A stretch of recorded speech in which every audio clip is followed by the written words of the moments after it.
to another edition of the Nightly News. I'm Chris Lee here with LPNN, bringing you all the news that is news and none of the news that isn't, most of the time. Tonight's episode is brought to you in part by our amazing sponsors. We have H&R Block right here in Page, Arizona. We have Big John's Texas Barbecue and the Page Public Library. A big shout out to them for helping us get you guys the news in real time. And a big shout out to you guys for being here and for liking, commenting, and sharing on all of these videos. We really do appreciate it. All right, it is the Tuesday edition. Let's go ahead and jump right in and see what we have. Oh, Darby says good evening. Good evening, Darby. Good to see you here. Thanks for being here, and thanks for liking, commenting, and sharing. All right. Excuse me. Let's see here. Last night, the Parks and Recreation Board met. Several items were discussed, including the public scoping for a second dog park. The Parks and Recreation Board is seeking input from the public on various aspects of another dog park. There will be a public meeting on April 23rd of this year from 6:30 to 8:30 at Page City Hall. So they are thinking about doing a second dog park. They want your input. So make sure you guys tune in for that one and get down there and tell them what you want. All right, let's see what else we have here. From the Page Police Department, I actually have a picture on this.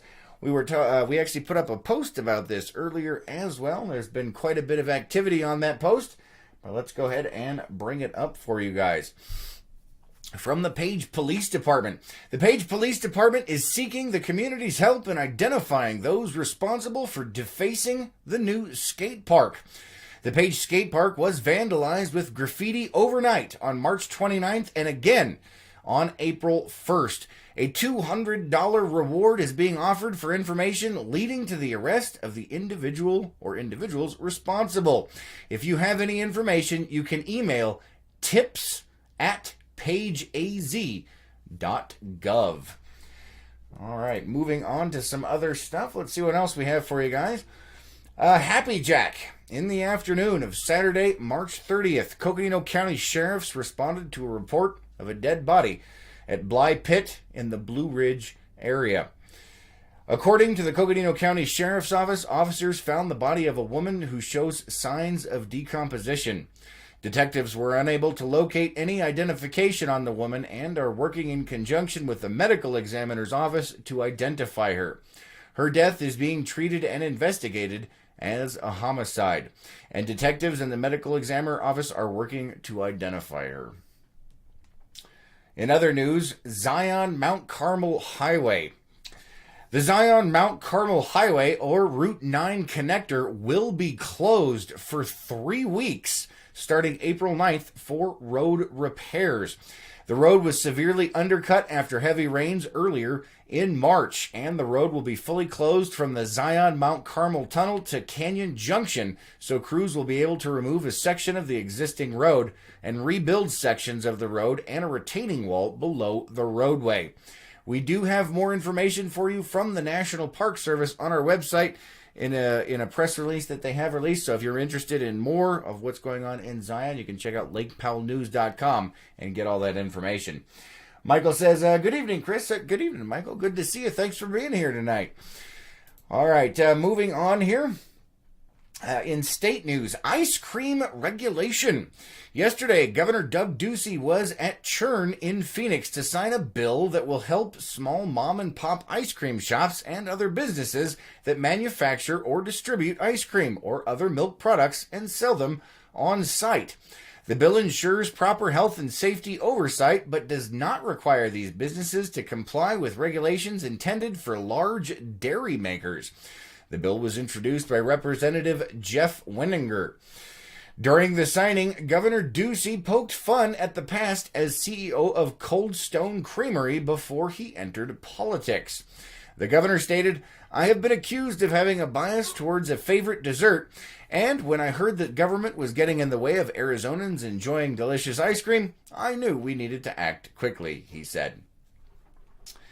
In other news, Arizona increases economic growth. State policy reports' new economic report has been released and has listed Arizona as the third best state for economic momentum. The rankings are measured in 3 key areas of economic vitality: personal income growth, employment growth, and population growth. In their last report, Arizona ranked 9th in employment growth, 6th in population growth, and personal income growth. This year, Arizona ranked 3rd in employment growth, 4th in population growth, and remained 6th in personal income growth. My thanks to the hardworking entrepreneurs, employers, and job creators driving these gains, Governor Ducey said. By focusing on the things that matter, like education, public safety, and fiscal security, we are ensuring Arizona's growth is sustainable and setting up our state for success for generations to come, he continued. Renee says, good evening, Renee. Good to see you. Thanks for being here. All right, moving on to some other things that are going on. Donkey basketball is tonight. Let's see. The Page High School Student Council is bringing in donkey basketball. You can watch players ride donkeys and try to make their best shots. You may even catch Mayor Tappan giving a go at the game. He is one of the team captains. So if you'd like to watch the mayor of Page, Arizona, riding a donkey and playing basketball, this is probably one of your only opportunities. All right, also coming up tomorrow night, the City Council is holding a special meeting starting at 5:45 at Page City Hall. On the agenda is discussion and possible action pertaining to a change order for pavement resurfacing. The change order amount is approximately $60,000. The size of the project for patching has increased by just under 3,000 square yards and is being attributed to the increased moisture received during the winter months.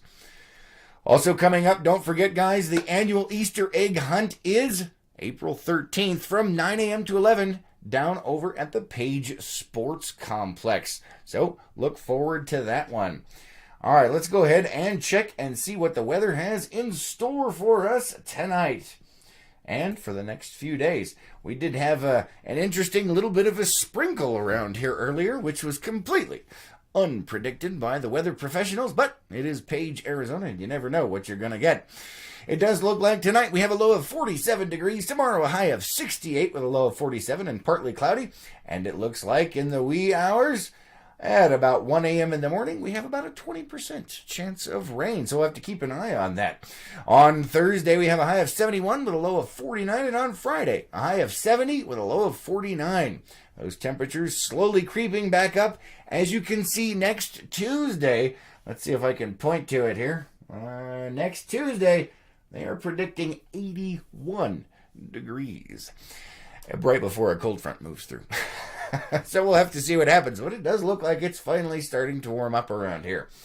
Let me go ahead and check the comments over here. And Brett says, Levi on a donkey. Yes, it's going to be rather interesting. And Tammy says, good evening, Chris. Good evening. Good to see you. And thank you for being here. All right, let's go ahead and check the calendar events. Don't forget, the calendar of events can be found at lakepowellnews.com, as can all kinds of other articles that we're putting out there for you with more in-depth information. But if you want to find out what is going on in and around Page, Arizona, you can check out lakepowellnews.com at any time and see what you're missing out on. All right, let's see what we have here. Tonight, we have donkey basketball at 7 p.m. Moving on till tomorrow, let's see. At 10 a.m. over at the community center, we have DVD exercises. At 10 a.m., we have teens and adults on-site craft over at Beehive Homes. At 10 a.m. over at the library, we have baby playtime. At 10:45 a.m. at the library, we have story time. At 2 p.m. at the community center is craft class, pointillism. At 3 p.m. is Kids Craft Paper Bag Kite over at the Page Public Library. At 5 p.m. is cooking demonstration, Sloppy Joe's, over at the Community Center, where they will show you how to make a perfect Sloppy Joe. If you don't know how, I'm sure that would be an epic class for you. And at 6:15 p.m., we have Zumba over at the Community Center. All right, guys, that is all we have time for tonight. Thank you so much for joining us, and thank you for liking, commenting, and sharing on all of these videos. Have an amazing night, and we'll catch you tomorrow morning on The Morning Cup. Until then,